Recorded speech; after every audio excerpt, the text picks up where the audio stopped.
રાજકોટના બૌદ્ધિક વિકાસ માટે ગેસપોર્ટ ચેસ ક્લબ દ્વારા 13-14 જૂને ઓપન ગુજરાત રેપિડ ચેસ ટૂર્નામેન્ટનું આયોજન કરવામાં આવ્યું છે.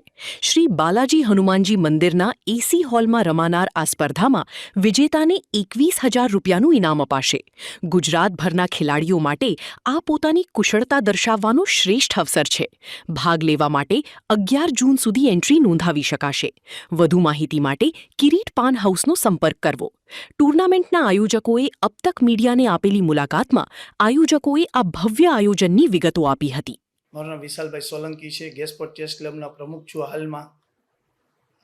આગામી તારીખ 13-14 જૂનના રોજ આપણે ગેસપોર્ટ ચેસ ક્લબ દ્વારા સમગ્ર ભારતની અંદર પ્રથમ ઇનામ 21,000 વાળું સ્ટેટ લેવલની ટુર્નામેન્ટનું આયોજન આપણે કરેલ છે, જે રાજકોટમાં કરણસિંહજી બાલાજી મંદિર ઉપર આવેલ સેન્ટ્રલી એસી હોલમાં રાખેલ છે. આ ટુર્નામેન્ટમાં આશરે 300થી પ્લસ ખેલાડીઓ ભાગ લેશે, જેમાં દરેક બાળકોને સવારે 10 વાગે નાસ્તો આપવાના છે. દરેક ખેલાડીઓને સવારે નાસ્તો મળશે, તેમજ બાળકોને બ્રેકફાસ્ટ સવારે 10 વાગે મળશે અને આ ટુર્નામેન્ટમાં ભાગ લેનાર દરેક ખેલાડીઓને સર્ટિફિકેટ અને ટ્રોફી આપવામાં આવશે.